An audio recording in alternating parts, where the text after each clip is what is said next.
Ladies and gentlemen, miners and crafters, prepare yourselves for the best Minecraft starter base in history. Get ready. Okay, here it comes.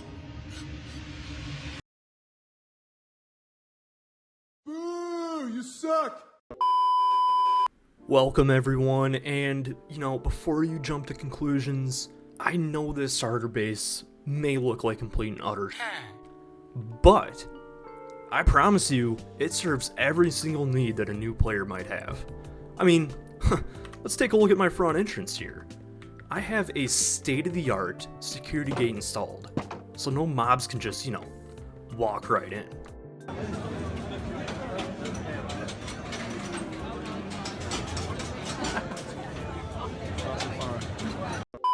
And on the opposite wall here, I have my stone cutter, my furnaces, my anvil, and you may be asking yourselves, hey Flunk, isn't it dangerous to have a high temperature furnace and a non-stop moving blade right next to where you sleep? 'Tis but a scratch. Well, the answer is no, it's not dangerous. I have armor on. We should be just fine. Now, if we make the long journey over to my wall of chests here, you can kind of see that this is not my first day on the AlohaCraft server. I've actually been collecting materials and getting geared up for a few days now. I didn't want to bore everyone with footage of me, mining stone. But honestly, I am pretty rich for how little time I've been on the server. I already have a fully decked out diamond pickaxe with efficiency 5, mending, silk touch, and unbreaking 3. I have my fair share of diamonds. I did manage to buy some iron and 2 elytras from the AlohaCraft shopping district. I mined some sand. I have a full double chest of deep slate. Well, this is my miscellaneous chest here.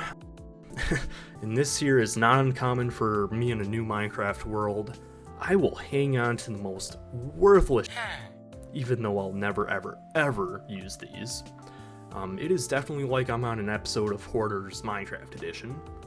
So that is gonna wrap up my base tour, and because I have done such a nice job of hoarding pretty much anything and everything, we are gonna jump right into a building project to transform the beautiful area that you guys saw at the beginning of this episode.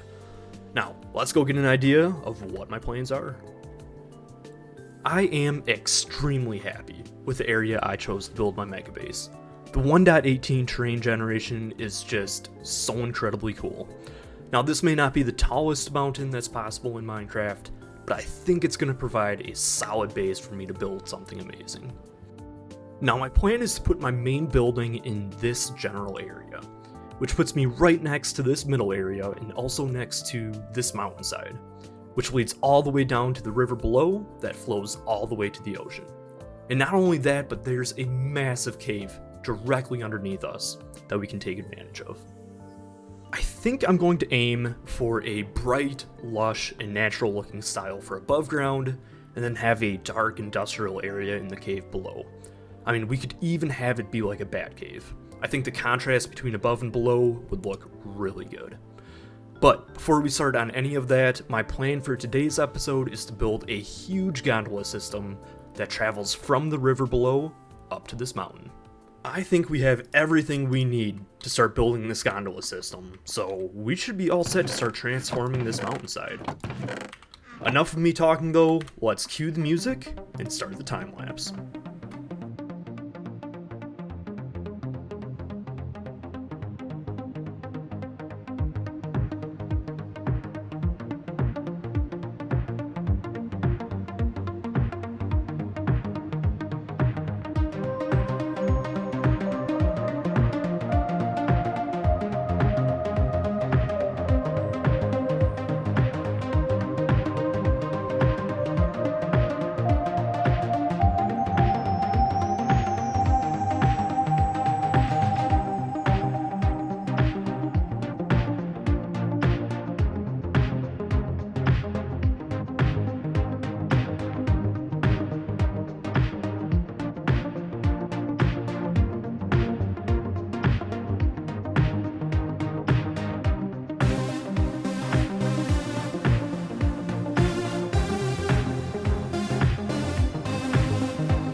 I could not be happier with how this build turned out. That was about 7 hours of build time condensed into that time lapse, and well, I ran out of materials very, very quickly. I needed about double or triple the amount of materials I originally started with, especially stone brick and spruce. But I think it turned out great. Now, let me show you some of the details that weren't shown in the time lapse. I did add quite a bit to both buildings. For example, I do have these chains and brackets that hold up these rails. I changed the flooring quite a bit to include these spaces for the cable cars, and added lighting to both buildings. Now, if I drop down to the dock here, I added in the spruce fences just to break up this wall a little bit, and I do want to point out this detail. If you use spruce right beneath oak while it's in water, it gives that sitting in water look that's just perfect. And I actually did the same thing with stone brick and deep slate here, and it looks amazing. What also looks amazing is this view. I will never get sick of this. And if we fly up to our other building here, I can show you some of the details I added in here. So similar stuff with the brackets and the spacing for the cable cars, but if we open this trapdoor, we have upgraded our starter base quite a bit. We are no longer in the side of a mountain, we are living in style. But that is going to wrap up today's episode. I hope you guys enjoyed watching me build that gondola as much as I enjoyed building it. I think it turned out fantastic. Now, before I go, I will note that if you guys would be interested in joining the AlohaCraft server, feel free to visit and apply to play at www.aloha.pk. It's an amazing community, and I highly recommend checking it out. I'll throw the link down in the description. And before you do go, please feel free to like and subscribe so you don't miss the next video. Thanks for watching.